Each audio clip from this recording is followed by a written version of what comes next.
Bonjour aux poissons et bienvenue dans l'horoscope du mois de novembre. Un mois de novembre placé sous le signe du Scorpion, le signe d'eau, juste avant le vôtre, ce qui fait que cet amas, il va se passer en signe d'eau, il va se passer dans votre 9e maison, la maison des voyages, la maison de l'intelligence, de la connaissance, de la compréhension, des hautes études, une maison sensible, sensorielle, qui va mettre en avant vos émotions, votre émotivité, votre compréhension subtile du monde et de la vie. Elle peut amener chez vous, poissons, une certaine forme quand même de sensibilité, d'émotivité à fleur de peau, et c'est comme si vous voyez le monde à travers une sensibilité qui vous est propre. Les rêves, l'univers de l'intellect et de la compréhension à travers une vision spirituelle des choses sera un petit peu votre marque de fabrique.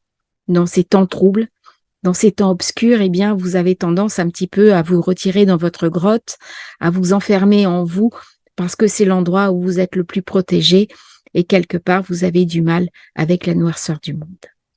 Durant tout ce mois de novembre, cette maison neuve qui va être à l'honneur, notamment au niveau de la nouvelle lune, ramène quand même beaucoup d'énergie.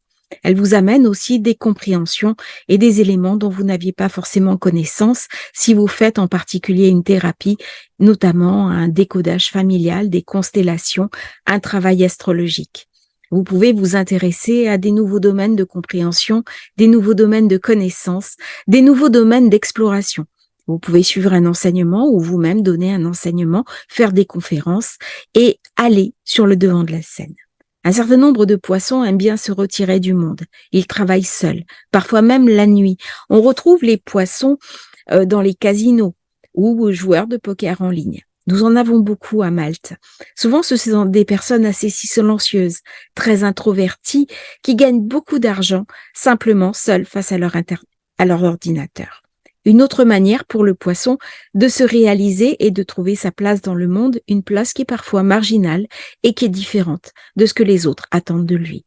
Le poisson a compris il y a très longtemps qu'il devait écrire son histoire seul, que son monde n'était pas forcément celui des autres et qu'il a du mal à communiquer parce qu'il a une connaissance fine de l'inconscient, des secrets qui sont au fond de lui, mais qui se résident en chacun de nous et qui font notre plus grande richesse. Bien aspecté, le poisson fait un thérapeute d'exception, des médecins, des anesthésistes, des gens qui vont soigner les autres et qui vont se dévouer, mais non pas du côté uranien, où quelque part je vais me dévouer pour le groupe, plutôt du côté humilité, du côté dépouillement. On retrouve un certain nombre de poissons chez des personnes qui sont saintes, chez des personnes qui ont marqué l'histoire des religions. Il y a quelque chose de très relié au sacré, notamment chez les poissons, parce que simplement, c'est un signe qui vient parler de ce que nous avons de plus essentiel, de plus construit, de plus puissant au niveau du monde, qui est le sacré. Le rapport au sacré va marquer le poisson, et lorsque la maison neuve est activée comme en ce moment, il se sent directement connecté aux énergies divines. Un moment pour lui de s'intéresser aux grandes religions, aux eschatologies et de regarder le monde politique autour de lui avec un regard neuf. À titre personnel, ça va me donner l'envie d'enseigner, de transmettre, de comprendre le monde et peut-être de m'ouvrir un peu plus alors que normalement je suis une personne un petit peu plus secrète. Toute cette énergie du scorpion, de la sensibilité, je peux la mettre au service de ma confiance en moi. Je peux désormais réaliser que mes intuitions sont ma plus grande richesse et que du coup, je peux leur faire confiance.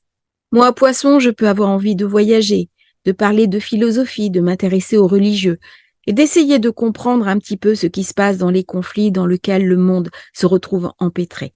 C'est un moment où je peux m'intéresser au droit, chercher des systèmes de défense, être amené à me défendre au plan juridique avec une compréhension fine des équilibres du monde et de la vie.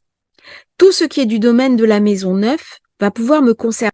Je suis aussi invitée à revisiter mes croyances, mes voyages inconscients, mes valeurs, ce à quoi j'attache vraiment de l'importance, les différentes cultures. Et puis, je suis aussi invitée à découvrir le monde et la terre qui m'entoure. Ma curiosité, qui est forte en tant que poisson, comme tous les signes d'eau, ce sont des personnes très curieuses, qui s'intéressent à tout. C'est le moment d'ouvrir des livres et de prendre beaucoup de plaisir, alors que je vais rester peut-être un petit peu chez moi, ou alors que je vais partir en voyage, sac à dos, comme nomade, et explorer le monde. Ça sera un petit peu on-off, ce mois de novembre.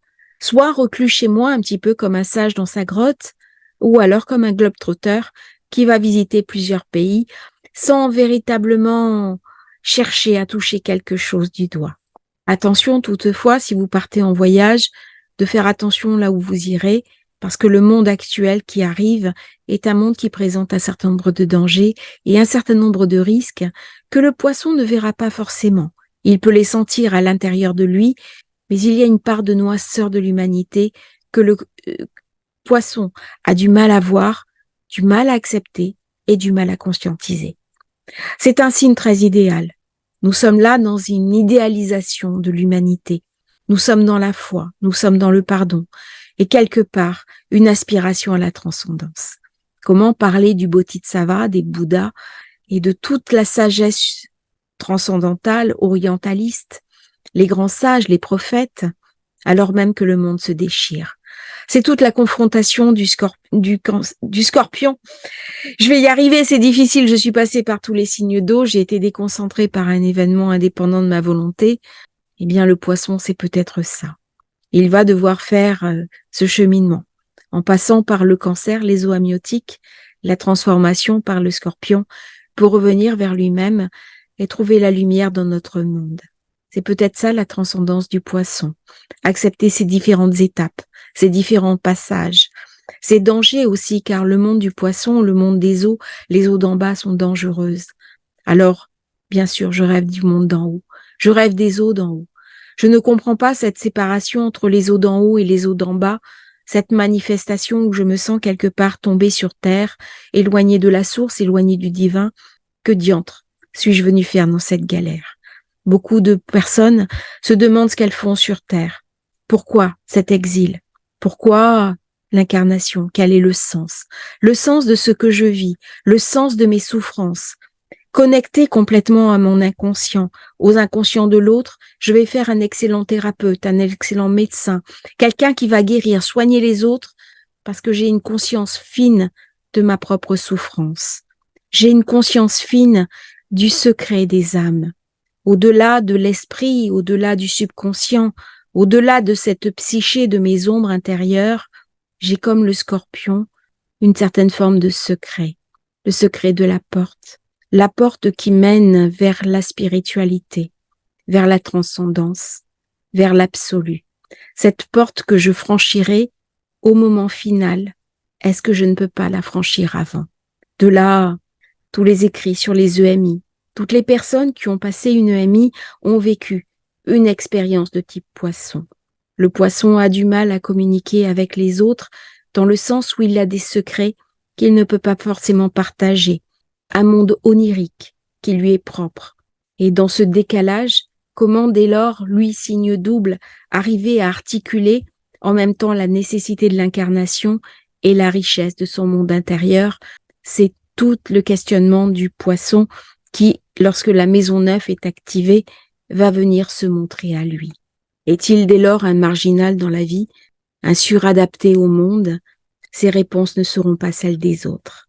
Le plus important dans la maison neuve, c'est de trouver une passerelle, un pont, un lien, un archétype qui lui permette de faire le lien entre son idéal profond, son idéal absolu, qui n'est pas forcément incarnable dans la réalité, et l'en bas, cette volonté absolue de vivre la meilleure part de lui-même.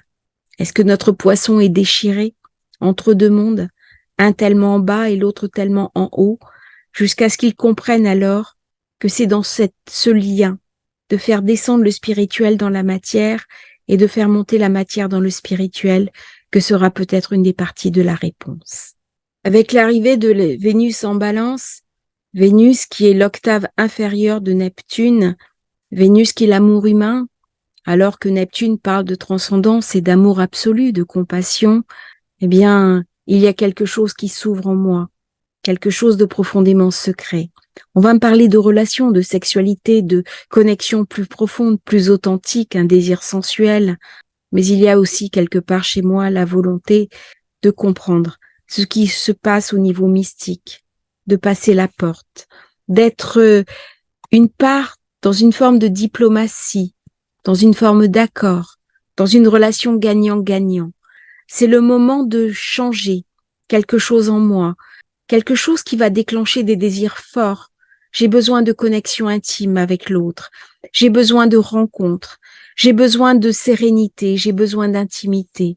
Mais j'ai besoin à partir de là de quelque chose qui est au-delà des mots et qui est de l'ordre de l'expérience mystique. Je vais pouvoir avoir envie de me retrouver chez les miens, dans ma 4e maison, de m'occuper d'immobilier, de voyager en famille, de rencontrer ma famille, de m'occuper de choses domestiques et de savoir quelque part que la vie est une forme de crise successive et que je vais devoir fermer des portes pour en ouvrir des nouvelles.